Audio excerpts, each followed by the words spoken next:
You're tuned in to the Stingbat Radio Network on FM 101.2 KRPG.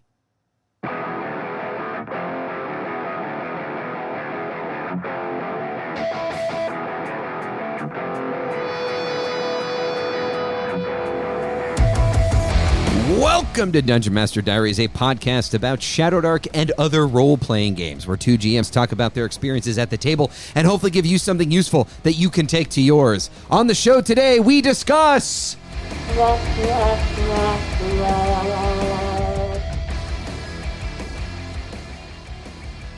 I don't remember where the...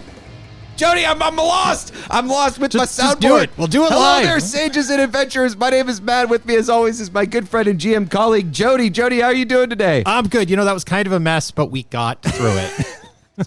I'm glad that the subject of the episode allows me some cover for just completely borking my soundboard situation here. You should never bork your soundboard, man. I try not to. Today's episode focuses on the potential cons of playing in con games. This is sort of part 2, the sequel to our con game episode we did way back in the day.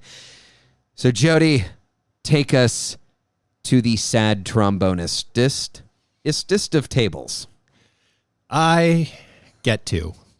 I can't say I'm excited. Can't say I'm stoked on this. Let's start with one of the core important pieces of this ramble of mine. Had a local convention and signed up and asked my wife to sign up in a Shadowdark game and was very excited to play with just random, call it a Russian roulette of GM possibilities. And we signed up to play in Lost Citidel of the Scarlet Minotaur.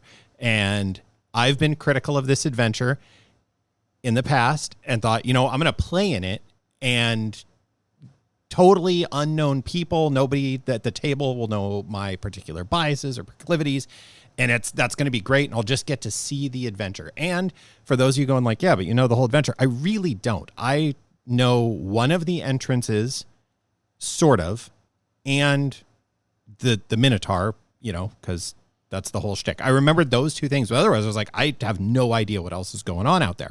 So I was very excited to go in and have this experience. It was a 4-hour session slated in the old convention agenda. As we sat down and gathered around, the person, our GM, introduced herself and clearly was an experienced player. As the afternoon or hours unfolded, we realized she was a very new GM and potentially a new GM to Shadowdark, and didn't disclose this up front, was kind of talking about some of the prep during the game, which is a thing you might want to avoid. Our GM had clearly put in a lot of effort. There were pre-made character cards from the Arcane Library. There were tokens that were built to match them. She had printed out the map in full scale for 5-inch grid combat, and then gave us blank character sheets and the option to make characters. And I realized something was amiss when our GM didn't understand necessarily how to make characters, the rules of how you make a Shadowdark character, and was using some conflicting tools. But it was all fine and good, and, good spirits, and let's get into this adventure. And we began our exploration of the Lost Citadel, and we're having a good old time when it became clear right away that there was a challenging player at the table. For purposes of discussion, we'll call her Karen. Now, Karen was continuously overriding anytime somebody else spoke, would actively say that other players' ideas were dumb. Now, Karen would do this in character in the most cliched orc voice you've ever heard of, "Me ugh, think that's stupid." Cool, thanks. That really makes me having a good time. Almost anytime anybody made a decision, she would interject and go, "We should do this instead," or "No, don't do that. Here's what you should do." That became quite grating, and the other players in the group, of whom there were 6, so 6 players and GM, everybody else was clearly trying to make it work and stay in character and play along once we kind of got up and going, and we went through. And some of the elements of the adventure I thought were really, really fun. There's some really cool stuff that we got to see in that dungeon. In the end, we did make it to the center chamber. We battled with the Scarlet Minotaur, dispatching it, frankly, pretty easily, and lived to tell the tale, as it were. both as player characters and players at the table. All right, Jody, let's gather around the fire. There were a number of times where I just wanted to interject, but I held back. So, of course, I think starting off, without launching into a bunch of sort of even just like best practices, I think starting off, like, will you kind of distill out, because there was the problem player, right? And then there was a GM who was both experienced as a GM, but also perhaps not as experienced with the system. Like, I kind of want to disentangle those two things. It's impossible to do that fully, of course, and we'll talk about the ways it's not. But like, where was the biggest source of friction, or is it just impossible to kind of set those two things as like apart from one another?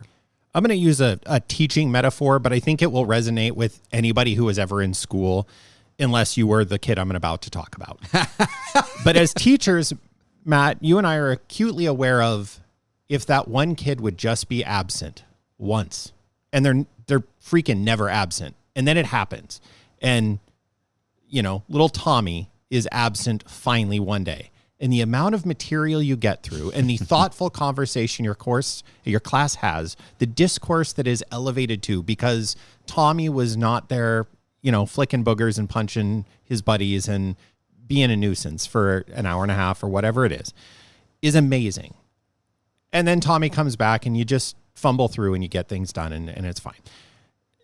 That is all I kept thinking about during this game. So in terms of the GM, who we learned was pretty inexperienced with Shadow Dark as a GM, and this challenging player, had that player not been there, it would have been a night and day experience. We would have had a lovely time as a group. And when after I personally got like, no, we're not going to do that, when I'd suggested like, hey, my priest would like to do this, and we have actually 2 priests of the 6 of us, this seems like undead behind it, let's check this out, we're well equipped to deal with undead. No, we're not doing that, that's stupid. And off we went. I was like, okay, well, I'm just not going to suggest anything because I'm along for the ride. Like, as given that I do this show and those things, I was like, I'm not going to say anything about that. God, at the end, my wife was like, why didn't you tell them? And I'm like, no, absolutely not. And excuse me, I have a podcast. Did you know I have a podcast? And they would have said, yeah, you're an old white guy. And I said, yeah. Short of that, though. So continue. That was the bigger issue. Okay. Had that player not been in the group, it would have gone smoothly and we would have worked it out, and players would have naturally just kind of defaulted each other. The cardinal sin, to move towards a little bit of best practice, that I can't help but, if I'm sitting there watching this unfold and go, well, how would I handle this differently? The GM wasn't using always on initiative. Aha. Interesting. So you have an overbearing player who, again, as I said in my intro, it's important to note, was right at that social contract line almost the whole time. And that is so challenging. Yeah. And it was enough that, and I didn't say this, and it's worth noting, we took a break at the halfway point, and my wife and I were in the hall and chit-chatting and like, oh, okay. We weren't bad-mouthing the game because there were people around and like, we're not going to do that. But we were both clearly like not stoked on the first 2 hours, and maybe it'll get better. And on our drive home 2 days later, we got to talking about the game again, and we'd both, immediately after the game, we're like, well, that was not great. We both talked about that during the break, we were trying to come up with valid reasons to leave. Yeah. To not finish the session, which is pretty bad. And both of us were like, the person was just obnoxious and overbearing enough that it was right at that line. And it was, do you say something? Do you not say something? And as the GM, I have enough tools in my toolkit that I could have corrected gently, and just being on turn order, golly, would that have helped? I think this is such a good example of like 2 things. I actually want to put always on initiative aside for a second and just talk about the social dynamics, where the common refrain, you go anywhere on the internet and everyone says, I have this problem player. I have a player who's doing this. And they say, well, just talk to them. And a home game or, a sort of continuing group, like the contexts are all going to be different. A con situation is much different. But I think like ultimately what is interesting about what you're sharing is that both you, a teacher, your wife, who has worked in education and been an educator and taught as well, perhaps not for as many hours, but she has quite a bit of experience. Works with college kids a lot. Sure. Neither of you could found it, I guess, like neither of you did anything. And I think that's interesting. And I don't want to harp on this too much because I don't want this episode to become the problem player episode, because there's like an infinite number of ways that this can manifest and an infinite number of ways that you can quote unquote solve it in terms of like how to go about it and dealing with these interpersonal things. But I do think it's interesting that like the social pressures to not say anything and the social pressures to like just grit your teeth and bear it in these kinds of games that just aren't great, like is real. And when people say, hey, I had this situation, and then the response is always, well, why didn't you just talk to the player or handle it in the moment or whatever. There's some platitudes that get tossed around that I find, mostly because of my time working with students, I just find those things to be so much easier said than done, that like as a professional, those are the things that I still struggle with. Like you have a different sort of teaching situation at this moment, but like when we were both doing kind of traditional classroom teaching, we would constantly be, and every teacher who works in a classroom setting knows this, that the hardest part is classroom management, and it's managing those students who are dysregulated or who are disruptive or whatever, and doing so in a way that doesn't disrupt the kind of flow of the class. That is a skill. First of all, full stop, it is a skill.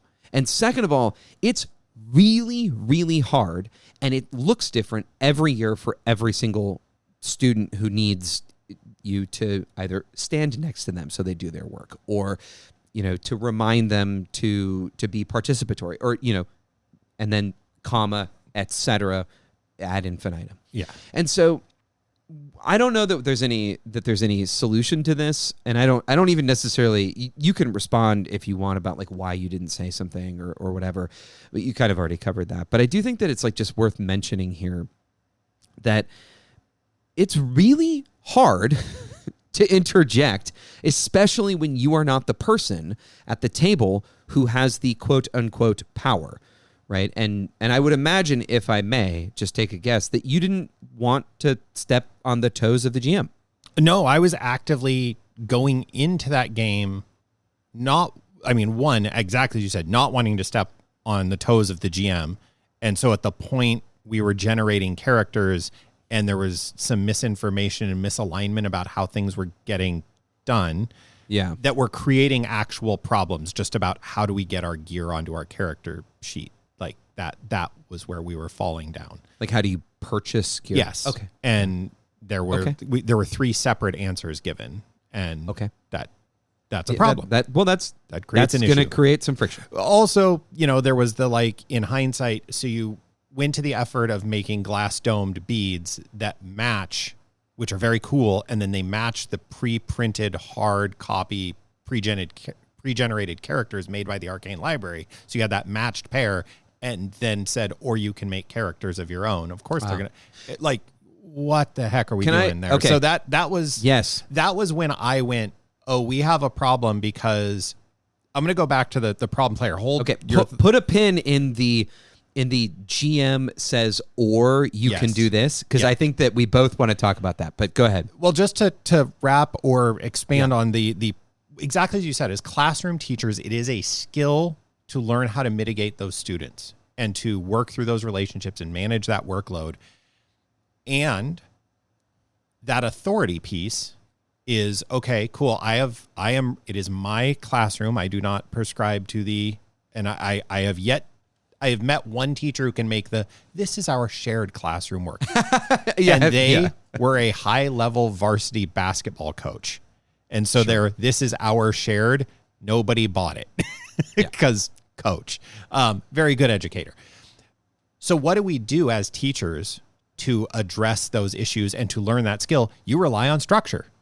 What is the structure I can rely on? There you go. Okay. And that's where this whole thing was rambling coming back to was, and that lack of turn order piece, and I don't want to belabor that, but was, and to get back to your point and bring it back around, you can do this or you can do that. Hey, lack of structure. Hey, lack of structure. Yeah. Hey, lack of structure. Now there is somebody who's going to abuse the lack of structure. And away we went for 4 hours. Okay. That's way more profound and interesting than the thing I was going to say. But so I guess because I think but no, the fork in the road's important to talk about. Well, you were going to bring it to, you brought it around to structure, which is sort of the problem with both of these situations. But let's actually talk about always on initiative, because it constantly comes. I find this very irritating, and maybe it's just because we've been talking about the game a long time, we've been playing the game a long time, but what I see often when people talk about Shadowdark as like a core feature of the game, like a pillar upon which the game is based that one should abide by, is always on initiative. And my response to this is always, it actually doesn't matter. Whatever works for your table for how players take their turns, you get one action and a move, however you want to adjudicate that per turn, great. The thing that matters is you're tracking rounds. How you take your turns is completely irrelevant. You can take your turns out of turn or whatever. I mean, obviously, in like a combat situation, it's more relevant. But even then, if you want to do side-based initiative, whatever. What bothers me about the conversation about always on initiative is that it moves the conversation towards this is limiting, towards this is structure, or from this is structure, which is what you're saying, which is that always on initiative is a structure. Freeform initiative is, of course, we've talked about this, is a part of Shadowdark's core rules. You can also do a more freeform method if you like, and you'd still be playing raw. But what I was going to mention as far as structure is concerned is this, or you can do this. I think that there is, and maybe there's more pressure. I found this pressure when I ran a con game. We talked about it, that when you hand somebody a pre-generated character, there's like I get this sense that you're handing somebody and saying, you can't do this, so I did it for you. Like, I'm going to run, at the time of recording, a game session tomorrow where we play Call of Cthulhu, and we're using fully pre-generated characters. And I have like this little thing in the back of my head where I'm like, but shouldn't players get to do something? Should they not? And people talk about how easy it is to create Shadowdark characters. So do you ever feel that way about pre-generated characters, or about any of the aspects of like a game that you might, when you're introducing new players, or you're in a one-shot situation or whatever, where you kind of make these concessions that are introducing uncertainty, introducing potentially some amount of time sink, like making characters being the big one, where you're doing it, and I know why I do it, but why do you think that this GM gave you that option? I mean, this is kind of projecting, but like, was there anything at the table that suggested that like they were maybe hesitant to hand you these pre-generated characters because that would be in some way insulting or what have you? That's how I usually view it. I don't know. Do you see what I'm saying? I do. I don't feel that way about handing people pre-generated characters because, and funny enough, I'm going to say this and you should immediately be like, that's not true. If I were doing a con game, or if I am at a pickup event, quite a while back, I ran a summer free RPG day game of Shadowdark. It was quite a while back. And my go-to is, if you're going to hand out pre-generated characters, whatever your play number is of people playing, have that plus 2 character options. I got to make some more characters for tomorrow. So then, because your point is valid of like, but they should have something to do. They should. And character creation is a choice point. Like, I get to make some fun decisions and discover some things.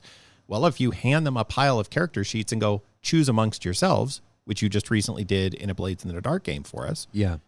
And it was great. Like, I didn't feel hamstrung at all. I mean, we did generate those characters, but because of how Blades in the Dark worked, there was still hey, choose. And then there was a preloading of here are your choices.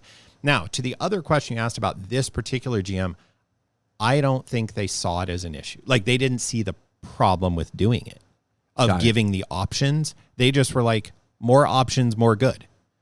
Right? This is like there is a classic just thought fallacy here of more options is better. That is functionally not true for us as humans. There is a correct number of options, and it's smaller than you think. I'm blanking on the name. It's called the fallacy of choice, and I can't remember the psychologist who studied it. The paradox of choice, excuse me. We'll get it in the show notes. And the notion is this. You're standing in front of a jeans wall at a clothing store. If you're old, you remember doing this. And there is a wall of jeans options to buy from, of different legs, different cuts, different lengths, different flares, different waist, different wash. No matter what you pick, you feel like you didn't get the right thing because there was so many choices. You must. It's the Cheesecake Factory problem. Yes, you must. There must have been a correct one for you. What's weird is if you keep reducing those choices down, the feeling of dissatisfaction shifts off the individual. This is all totally rambly. This is super interesting because I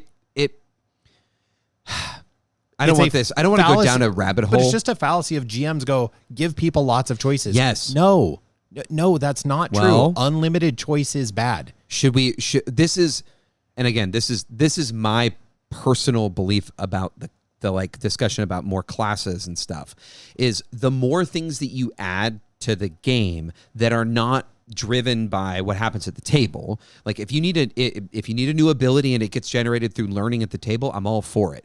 But if you present a bunch of options to players, especially new players, but even experienced players, there's just there must be among these choices a best choice. And we see this a lot when we saw this a lot when we ran a lot of 5th edition, that there was a desire to use, for instance, bonus actions, that there must be something I can use. I have this thing. I must be, and it happens in Pathfinder 2E. I was talking to my sister about this at some point, where she really enjoyed the 3 action economy, but there was this problem of wanting to use those actions in the most efficient way possible, and then kind of having this, when you have a lot of choices, and I guess when your character gets more choices, this can kind of compound. There are some people who do very well in that kind of heuristic game, but for me, the thing that there's a lie that is told about Shadowdark consistently that I find detrimental, and it is that character creation doesn't take very long. It actually takes a while. The reason it doesn't take very long is because everyone just goes to Shadow Darklings and generates a character easily. If you're actually generating characters at the table and you're generating them with other people, you get to the gear section of the program and things slow down like crazy. Or, after you roll stats and everyone's kind of choosing classes, you have to have a conversation about class, whatever. It's not that if you sit down and make a character on your own, by yourself, in a vacuum, it actually doesn't take very long if you know what you're doing. But it actually takes a while at the table, especially if the GM can only answer, and which they can, only answer one question at a time, and people are at different stages. It drives me bonkers. In character creation, for me, this because I literally made a Blades in the Dark zine that is exclusively the character information that you need to make a character and run a character. It's not perfect, but it's pretty good. And the reason I did that is because I wanted to just hand you this thing because I knew that there were going to be 1,000 questions, and I wanted to limit those questions and say it's on this page, it's on this page, it's on this page. Long story short, character creation is it. I think that for Shadowdark in particular, it is a bit disingenuous to say that it's quick. It is quick if you go to Shadow Darkings. It's quick if you just kind of know what you're doing and do it on your own. But buying gear, especially, is I'm trying to think of a way to do a pun using some of the gear in Shadowdark. But it's just a real burden to bear. Yeah, I don't know. You had something better? Well, I didn't. I was gonna say I don't even know. I'm going to leave all this in, but okay. It's good stuff. Let's Shall we return to the convention? Let's move on to some of the other aspects of the game that you think could have been improved, or things that you kind of want to highlight. What other aspects of this game you mentioned always on initiative, but like let's talk about Shadowdark specific stuff. You talked about having 2 priests. That's interesting. Like, what was the class distribution like? Talk to me about some of the other kind of elements, maybe not even the negative elements. We rolled 3d6 down the line, and then after a few minutes, it was like, oh, and if you don't have a 14, you can re-roll. Okay. So literally watched myself and another player who were experienced and had already moved far down the road of building a character go, well, okay, let me start over. 3d6 down the line, and noted. So one of my like really cling to it is how you generate stats in Shadowdark matters. I cannot bang this drum enough. If you want to go 3d6 down the line, rock on. If you want to you need a 14, which is an optional rule, great. Say these things right off the bat. Like that's a thing your players need to know right away. The printed map, I mentioned that briefly, was really cool and was like almost an homage to Kelsey's way of running it. And at the end of the whole thing, after we killed the Minotaur, she did kind of a promo of that Kelsey is a lovely, kind person, which has been my experience. And the game is, a woman-owned small press company and like has been very successful. And just, it was neat that promoted it, was clearly excited about the game. And so the printing of the whole dungeon map was kind of, I felt like, the GM's way of doing maybe a little homage, because Kelsey just rolls out the map. Now, they did not roll out the whole map. They had cut it up into pieces so that they could place the map in a smaller hotel room table as we went. The problem was they literally just cut the map up into strips. They didn't cut it up by like room or hallway, so you'd have a piece of paper that had just a collection of parts of things, and then she'd have to sort through the papers to find the other parts of rooms. So we were sitting there just watching the GM fold and unfold laminated papers that are also spread all over the table. So as we were playing, she just kept leaving them out and we kept sliding them around. And obviously that then creates a logistics, like a lot of just down dead time that was, again, it wouldn't, I love, pieces on a board and having a map. And I struggle anymore with Theater of the Mind, honestly, and was stoked to see it. And then that kind of went awry. In the absence of taking initiative, and we rolled individual initiative, there wasn't, we didn't do the rotation. We did a true like 5e style individual initiative in combat. Okay. Which was fine. Yeah, it's an easy port. There's that option's given. Did that for a long time. Yeah. I still like it. It works. It does work. But outside of combat, the issue suddenly became, well, we have one very overbearing player and we're not going in turn order. So how does anything get done other than just everything this one person says is what we do? There was one other player that was willing to speak up and kind of assert themselves and was having fun doing that. And then now there's 2 people. And I think at that point, everybody, the other 4 of us all kind of were like, well, I guess we'll just let them hash it out. And if I have something I feel excited about, I'll maybe volunteer. By the end, like nobody was volunteering anything. What I realized about Lost Citidel, the Scarlet Minotaur, to move away from the game, because I mean, that's just, fixes are, to me, seem obvious. Okay. I want to talk about the map. Yeah. So before you talk about your kind of your thoughts on the adventure, because this is another common question of how do you show the players when you're in person the map? So we've talked about this on the show in the past. There's, you roll out the entire map. The Kelsey sort of roll out the entire map. There's you get a Chessex mat or similar, and you draw it as you go. There's the terrain tiles, the tiles that we use, the Warlock tiles or similar, where it's actually like sort of physical, miniature style stuff. And then a bunch of things in between. I've seen a guy on the Discord that puts a bunch of rice on the table and has the map underneath and just kind of moves the rice out of the way. Well, that's kind of neat. And then if you want to go full nuts, there's, I believe his name is Todd Michael Putnam, who does the adventure design tables. Right. Like it's a full, and 4 foot by 8 foot or whatever it is. He has bigger like than that. And there's like a sheet on top there's of black this. sheets over the areas. Yeah. And there's other ways to do this. There's the television method, which I have to check myself when people enthusiastically talk about using like a TV as a battle map, because if there's like one thing that gets my hackles up, and I have to remind myself that the way that I like to play is not the way that everyone likes to play. There are many of these things. That's one of the hardest things. Like I feel the same way that many people feel on the internet, I'm sure, where it's like, I must comment on this because I do not like it. And I have to remind myself that a sign of maturity is the realization that not everything requires your comment, which is something I say to students on a somewhat regular basis. But and something the internet could learn from. But long story short, he says as he talks into a microphone and comments on a bunch of stuff that, anyways. Well, we do have a microphone and they will listen to everything we have to say.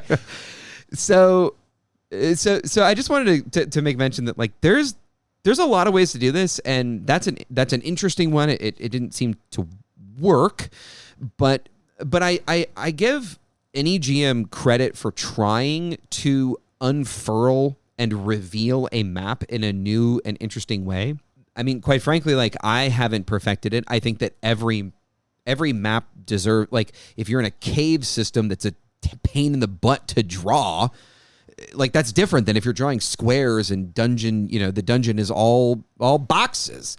So I don't know. I just wanted to make mention of the fact that like that's hard. And I know that people have their own ways of figuring their way through revealing the map, but yeah, there were some things the GM did clearly had a sense of like, these are good best practices for GMing. We had just index cards with our character names on them that she gave us to fold and put in front of us so everybody could see each other's character names. It wasn't a Jody. Hard plastic placard like some people have. Yes. Yeah. So that was a good thing to do. We did a walk around the table of like, hey, describe your character, give us this rundown. We jumped right in at the adventure we're in the hallway, we're jumping in. There wasn't a long pre-ramble other than the one that's written in the adventure which is pretty short. There were a handful of good things. The person was obviously very kind and generous, just, maybe to a fault. I said a lot of these things are self-evident of like how you would address this. If you sit down and you mentioned earlier about, on a long-term campaign, talk to somebody. It's a friend of yours. Talk to your friend. This is a one-shot, and you're probably never going to see these people again other than maybe in passing at a convention. That's very difficult to check somebody. What I kept thinking was, and it's funny because I do it with my wife when she plays at my table a lot, is that all sounds great. Let's move to so-and-so's turn, because my wife will get excited about her turn, and then her turn kind of just keeps going. And you're, as you mentioned, one action, one movement. One significant action, please. Yeah, those were 7. So those all sound cool. The first one you're going to do is this, and then let's call, and that's classroom. He goes, I'm going to call on the next student professional answerer. Not that my wife's the professional answerer kid. Sometimes she is. So, we'll move on to the next person. And this GM just didn't have that ability to go, that's all sounds good. Let's go to the next person, but also never called on folks. So okay, you're not using always on initiative. Great, no problem. But then you need to check in with each person, which is the thought behind. Yeah. And there's just a lot of ways to do that. I mean, yeah. And I don't want to rehash our conversation about initiative, but the last thing I'll say about that is I've been running basically always on initiative in this open table game. And I'm running up against some of the friction. We talked about this in our initiative episode that it kind of silos you off. It's kind of isolating, but ultimately when used in the right context, I do think that the benefits outweigh the drawbacks, especially to start. Like I was running a game recently for like a side quest that we're doing in this open table game. I somehow have managed to create a West Marches style sort of side questy situation here, which has been an unbelievably good time, but also is just kind of humorous to me. But what I'm realizing and what has happened is very interesting. We will start in turn order to kind of get the session going, and then if and when we need to, we go into freeform, and I literally say we're going to go into some freeform initiative right now. And then when necessary, we go back in combat, or even to end the session to give everyone one last turn. And I have found that there's an organic nature that I want GMs to understand about the way that you adjudicate turn order. Like if this group, let's say this person wasn't there and it was just the 5 of you, I imagine that they're probably, if you started in rigid turn order, that if this GM wanted to and understood that the table and saw that the table was working well together, that you could just kind of meld seamlessly. The GM says, hey, it looks like you guys are all there's a lot of cross table talk. Maybe we kind of go into freeform initiative right now. We can come back. And that, we talked about that in the initiative episode, but I have been really working since we recorded that to try and find places to pull us out of always on and give players the opportunity to talk. Right, and then you can call that, to go back to your earlier point, you call that the round. Oh, we're going to drop out of always on initiative and do a little freeform for a round. And then I can tick my round timer. I want to give credit to this GM also where credit was due. We did finish the session on time. We saw, I think, 8-9 rooms of the dungeon, so a good chunk of ground covered by my metrics. That felt like we saw if you're looking at the map as it is in my head, I'm going to call it what it is. The Ettercap entrance is where we went in, which was a little unfortunate because that was the one of the few things I remembered was the Ettercaps. So I did put my thumb on the scale and managed to leverage the group to not chase after the GM did a good job of the thing that scurried across the ceiling and out at the door. And I was like, let's not chase that thing. It's probably running to where there are friends, knowing that's what it's doing and wanting no part of that. How dare you, Jody? No part of that adventure. And then had no idea. We went the opposite. There's a left or a right. The Ettercap goes right. We went left. And then I had no idea what we were in for after that because I was like, and it was great. It was what I wanted. So I was thrilled with that. We got to the end. We fought the Minotaur. We had some fun interactions with the denizens of the Lost Citadel along the way. Some cool stuff with a guy hidden behind a burning brazier or basin, an offering basin that produced a luck token. There was a weird maze area we got into that was fun to move around in, and had some fun discoveries there. That was unfortunately when my wife had a fun idea and the person just totally overrode it and undid the thing my wife had done on her terms. I go back behind you and when you're not looking and undo the thing you did. Oh man. Yeah. Wow. Oh boy. Yeah. We really hit the greatest hits of problem player in-game behaviors short of anything that would have been hey, we don't do that at my table. Yeah. Those are, the people who know how to ride that line. Yeah. Even more irritating. Yeah. We had an interaction with, and I'm going to start doing some spoilers here, so sorry. I feel like anybody who's listening to this is more... I think almost everyone listening to this is more familiar with the dungeon than you are. So we had an interaction with... a beast man that's in there, the Beastman denizens. And there's one in particular, and the problem player leaned into some borderline murder hobo kind of behavior with this person of there's this beast person. We can bully the crap out of them. Let's bully the crap out of them is our first approach to interacting with them. Even though that was not the vibe from anybody else in the party. But we got to set up an ambush. The Minotaur came in. It ran through some exploding clay pots, took a bunch of damage and rushed into the room, and we rat packed it and in one turn put it down. In terms of pacing, we got through a lot, and that was a good thing. The kind of individualized NPC interactions felt very, very appropriate to Shadow Dark. And that's really my biggest takeaway was my bouncing off Lost Citadel is because the things that are in there don't mesh with my style. They are decidedly Shadow Dark in style. The vibe of that dungeon is an expectation that seems to be that you're going to go in and make friends with the monster denizens of it. You aren't going to fight the Citadel, the Scarlet Minotaur on your own. I mean, I'll be honest. I don't have the same hangups about the adventure that you do. I think the Ettercaps are a problematic faction. I would just replace them with something. But I don't have the same hangups about like befriending monstrous species or whatever, or befriending monsters if it makes sense.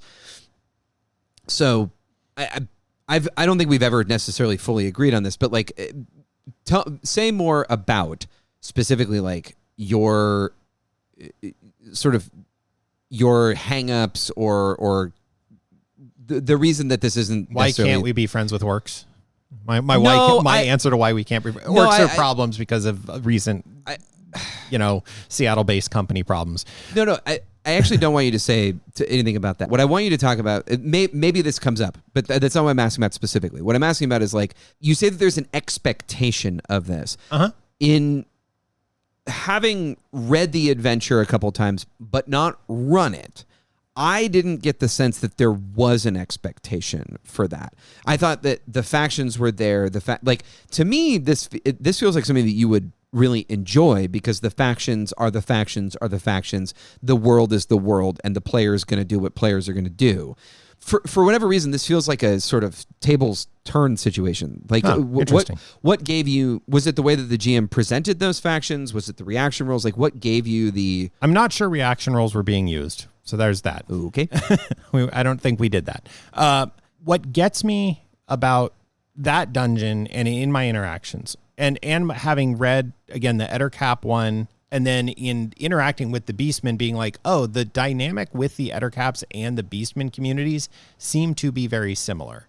There is like a weakling that is answering to a larger whole. Like there is a community and then you meet the weakling that has some issue and they're connected to the greater whole. What I didn't realize and hadn't considered that is in retrospect, feel a little better is, okay, then, and because I like combat and I don't believe that in the deep, true, classic OD&D style of OSR, which is a different OSR entirely, if you're playing OD&D style role-playing, combat is some mail about that. Yep, combat's a fail state, and I buy that for that game. For OD&D style adventuring, combat is a fail state. I get the point of that. That's not true for Shadowdark. No, you are supposed to fight. You are actually pretty competent as warriors. There's nowhere in that dungeon you should feel comfortable picking a fight. What I hadn't seen that we did get to interact with was some wandering monster encounters. We had some interesting encounters with skeletons where we set up ambushes and did some back and forth and let a group pass by. We ambushed another group. Then that was very cool. So there was a time when you got to engage with the combat of the system.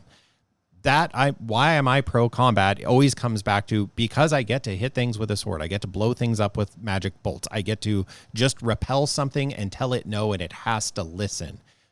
Hey, these are things I don't get to do in real life and that are very black and white. It is, I get results. I get to jump out of the shadows and shank somebody in the throat. Like that's good, wholesome fun. I think we can all agree. So the dungeon, every interaction you have with a Beastman or with an Ettercap, or certainly with the Scarlet Minotaur, is outside of the Scarlet Minotaur is going to attack you. That's what it's there to do. Okay. The other ones, if you're first level, and it's touted as a first level adventure, those are not reasonably fair fights. No. You either murder hobo the one weakling, or you make some sort of alliance or deal with them to go in and make a further alliance with, like, that's where I'm saying is, like, if you go in and just fight the Beastmen, they should mop the floor with you. If you go in and fight the Ettercaps, they should mop the floor with you. You're badly outnumbered. They're on their home turf. They're in a defensive position. They'll see you coming because torches exist and they're light attuned. There is a lot of layers of like this in my tactical combat-y brain goes, these are bad fights. Like there isn't anywhere where I get to just solve the problem with a swing of my sword. And that's cutting out a huge chunk of the game. Like that's cutting out a lot of fun for me. Like, and I world according to Jody here. What I see though is the adventure as written there's not anywhere where you get to solve a problem with whacking it with the sword other than these random encounters, which I hadn't given enough credit to. The point taken, and now we're in reviewing the sort of beloved Shadowrun Adventure. I'm wrong. I don't actually think you're wrong. What I think is interesting is when listening to people talk about running it, I hear a couple of different things. And I think that this is probably true for both of us. I oftentimes hear of these crazy sort of harebrained schemes to, like, I mean, one of the classic ones is to blow up those terracotta jars, use them as like a bomb or an explosive, and blow up the Minotaur, lure the Minotaur in. That is actually a fairly common thing that I've seen kind of come across the Discord, etc. Another common thing that I've seen happen is my first level party killed the Minotaur very easily. And people, GMs are surprised about this, which I am not. Looking at the Minotaur stat block and also looking at, like, you know, the sort of ways in which you can especially blow them up. What I think is interesting is that because this is a dungeon that's supposed to introduce you to the game, that I think it's fine that Kelsey put her finger on the scale of, like, hey, don't just like charge into the lair and try and fight these guys. The Ettercaps, I'm on record, and I will go on record again as saying I think it's a bad faction because Ettercaps are weird and there's not a whole lot of familiarity with especially players who are just like new to TTRPGs in general. Like an Ettercap is something weird that I would prefer if it was something more traditional fantasy, or if it's weird, like make it super weird. But like, there's nothing in here that says, oh, the Ettercaps speak common or that you can understand them. Like those questions aren't answered. There's some questions that I have about that I would need to answer as a GM, I know, but there's some questions that are unanswered by the adventure that I actually think that those are the things that are problematic. One reason that we constantly talk about this, obviously, is because it's in the Quick Start Guide, but also because it's supposed to be representative of ideally of the play style. Mm-hmm. And I think that it's fine if there's nothing you can solve with a sword other than the random encounters, because the assumption is that those random encounters are going to instill and infuse the dungeon with encounters. Like those are the actual encounters. There aren't very many keyed encounters in here. You're right that you can solve with a sword. And if you do, things are bad. This is a puzzle dungeon. This is an exploration dungeon. And that is how I would describe it. Is Kelsey just decided to not make a combat dungeon. Like, you tend to make dungeons where there are set encounters that are reasonable for the players. Like, they're going to walk into this room, they might get attacked. They're going to walk down this hall, they might get attacked. But those are like set encounters that are built into the dungeon itself. Whereas I think I feel like I don't necessarily think I would design a dungeon that's this heavy on either puzzles or exploration. I still think I would have some, but I am finding that in the dungeon I'm running right now for this side quest for the Kindly Craw game, that there aren't a ton of keyed combat encounters. In fact, there are almost none.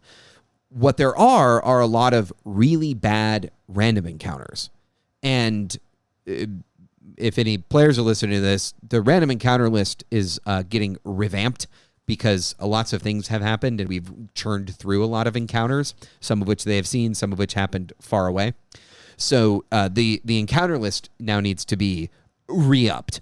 And so some things will happen. But I have started to be more enthusiastic about a dungeon that has fewer keyed, especially combat encounters, and that has more random encounters that are contextualized to the dungeon.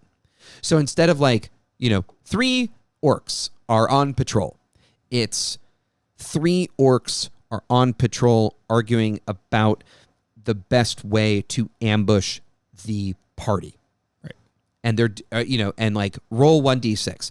1 through 3, they are doing it quietly and the players can't hear maybe unless they make a wisdom check. 4 to 5, the players can hear if they just stop and listen. Right? Like, yeah, stuff like that. Maybe that's a combat encounter, maybe it's not, or, whatever. But long story short, I don't know. Does that what do you think about that as like this is an environmental exploration dungeon that is not about fighting except for the random encounters that kind of create that situation? And I think it's, as I said kind of at the top of that, I think Lost Citadel is reflective of Shadowdark in a way that I didn't see for my own tastes initially. That like I think it is a very appropriate to Shadowdark for all of the reasons you said. I think it is signposting, air quotes, the right things if you are wanting to have the maximum as intended Shadowdark experience. Mm-hmm. I think all of the things that I bounce off, and now having played it and gone back afterwards, I was like, okay, let me read through and see what's what. Because of course I did. And not having a great experience, I was like, well, I don't think I'll be signing up for that again. And felt like I saw a good chunk of what was in there. In hindsight, I'm like, oh no, it definitely is very Shadowdarkian in its elements, and it's all the things you said. It's exploration, it's talking to factions, it's weird. Like there is a surprising level of weird to me in Shadowdark. That the weird stuff-o-meter is a little higher in Shadowdark than my default setting. Yeah, it's actually a lot like my default setting. More towards Gonzo without being there. Gonzo being like totally weird and like not like lacking a whole lot of sort of grounded nature, and people will define it differently. But Gonzo dungeons just, being high weirdness. Yeah, and there are elements of those random tables, if you use the random encounter tables, that those things are going to show up, like the core rulebook random encounter tables.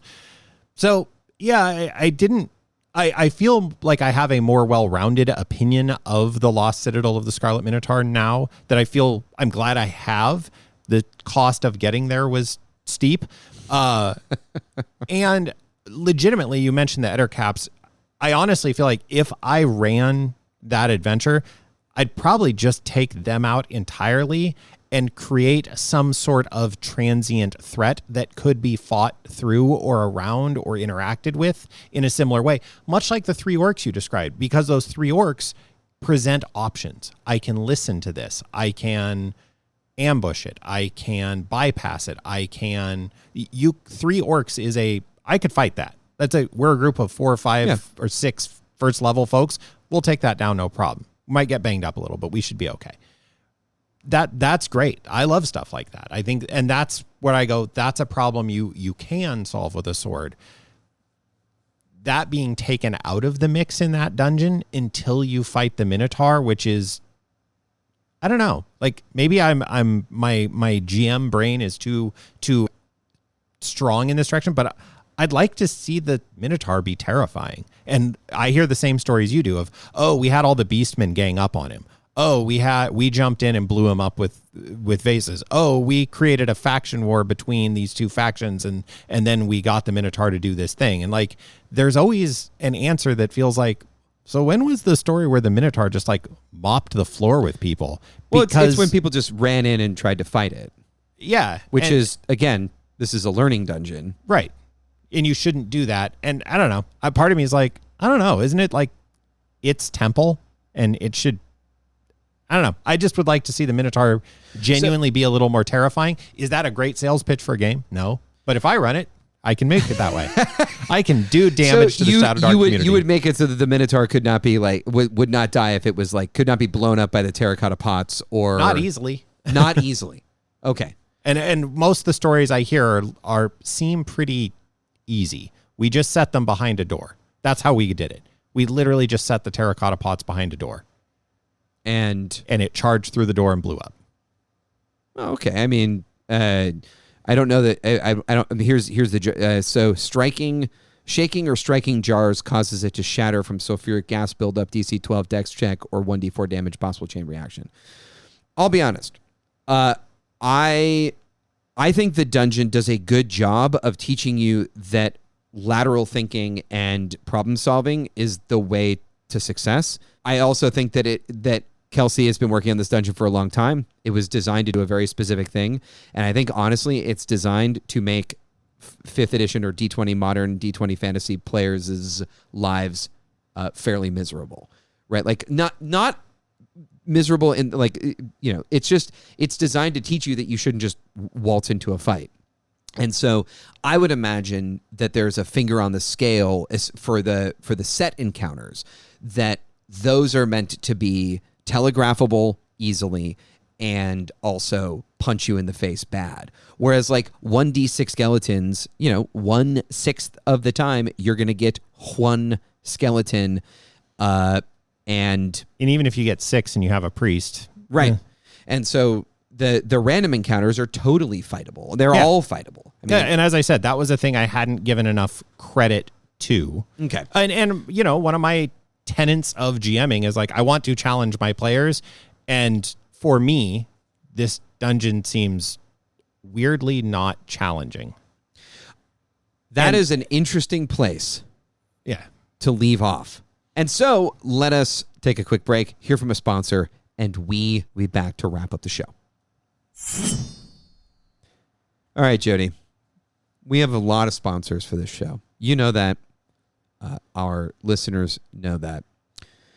And there is no sponsor that folks love more than Me Dungeons. And so Me Dungeons has, they've been with us since the beginning, and they're a longtime sponsor. And I have something to tell you, that I've been wearing the same pair of Me Dungeons underwear since we started the show. Like today? No. We've done 7. This is our 71st episode of the show, and I haven't changed them out. And they're still going strong, baby.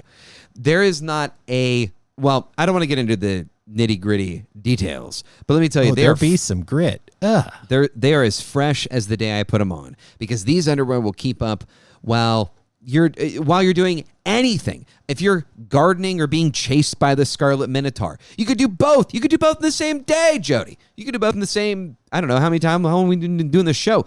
It doesn't matter. You'll have no problem whether you are reading a book on your porch or fumbling around in the dark due to some dark mantles that showed up due to a random encounter. How have you enjoyed your Me Dungeons? Because I know for a fact, don't ask me how, that you have not been wearing the same pair since we started Dungeon Master Diaries. That is true. I change them regularly. I'm as fresh as a daisy. And I tell you what, with summer here, their moisture-wicking mesh, their fungus-devouring liner, fresh, and I dare say a balmy breeze. It's lovely. You got to change your drawers, man. Brother. If listeners are ready to take their adventuring underwear to the next level, you can use the code Dungeon Master Diaries at checkout to get a new limited edition pair of underwear absolutely free. You only need one. And you don't want to get caught with your pants down, Jody. You don't. I don't. Listeners don't. So don't get caught with your pants down unless, that is, you're wearing Me Dungeons. All right, Jody, let us bring this topic into the light with our core takeaways. The first one I'm seeing here is not about the sort of the title of the episode. It's about the Lost Citidel of the Scarlet Minotaur. But I want to put this to bed. Like, I want to be done talking about this. Like, people can send me hate mail and say I'm a tourist and all kinds of stuff, and please do. I look forward to reading some of it. Lost Citadel of the Scarlet Minotaur, great for Shadowdark, but not for me. It's not for me. It does have a great name for that accent. All right, my first of 2 takeaways is that con games are a gamble. We talked about this, and we've now sort of seen 2 sides of the same coin. That I ran a game, I ran a couple games at the same convention a couple years ago, and had a great time, and had some great players. Had to navigate a couple of challenges, but ultimately, con games, I think, and this is self-evident, we're not treading any new ground here, but like this really does sort of solidify to me that playing games at cons is a gamble. And sometimes you have great groups, and sometimes, the group just doesn't really, they're not all singing from the same hymn sheet. There it is again. Love it. My wife did quip afterwards with a significant eye roll aimed at me. Maybe you should run a game next time. You should. I should, and I need to do that. Life be getting in the way no longer, hopefully. You know what? And my last takeaway, though, is this. In the end, we did thwart the eponymous Minotaur. We all cheered. There was a round of applause. Everybody left with good feelings about each other except for one player. And, success? Sure. You know what? It was something to talk about on the show. Learned, gave me an opportunity to see the adventure. So it wasn't quite, the worst day ever, whatever is better than the best day thing. If I'm fumbling that, it was still worst day fishing is better than a day at work or whatever. Yeah, one of those. It wasn't quite that because it was pretty lame. But you know what? At the end, we had a good time. We saw a good chunk of dungeon, and it still was a lot better than being at work. I would agree, Jody, even though I wasn't there and can't really make that call for myself. No matter how bad, it was still pretty fun. Well, my last takeaway is that, and this is also self-evident, but it's something that I think everyone who's playing in a game at a con or at an open table can take to heart, which is that players can make or break a session. And I'm just going to say that at my tables, I wouldn't mind if somebody spoke up and said, "Hey, I'm not really appreciating how this person is interacting." Does that create an awkward situation? Yeah. Am I sort of professionally trained to deal with those situations? Yeah. And I wouldn't mind it, and I would be bummed to find out that someone is causing such a level of consternation that it is dragging down the game, and that that a game that I ran might be discussed in this manner on a podcast of some other folks. Well, now that I'm that guy, you're not that guy. And the torchlight has grown dim on all of my credibility. We hope you're able to find something useful from Matt in this episode, because I'm a big jerk. If you have any questions or unique experience from your table that you'd like me to shred in the future, I guess you could email us at dmdiariespod. You could reach out on YouTube and hate mail me. You could get me at Facebook. That's where people get flamed. That's a good thing to do. Anyway, you could also find me on the Dungeon Master Diaries thread on the Shadow Dark Discord channel. You can find links to those and any other feeds or any other way you want to tell me I'm a terrible person. Next time, whatever. I hope you have fun. Well, Dungeon Master Diaries is produced by the Get Off the Crust We Need the Wood radio network. It is produced by Jody Kropholler and edited by Matt Bruner. Our intro and outro music is composed by Christian Schuster. And Dungeon Master Diaries, an independent production, is not affiliated with the Arcane Library LLC. Shadow Dark RPG is a part of the Arcane Library, copyright 2023.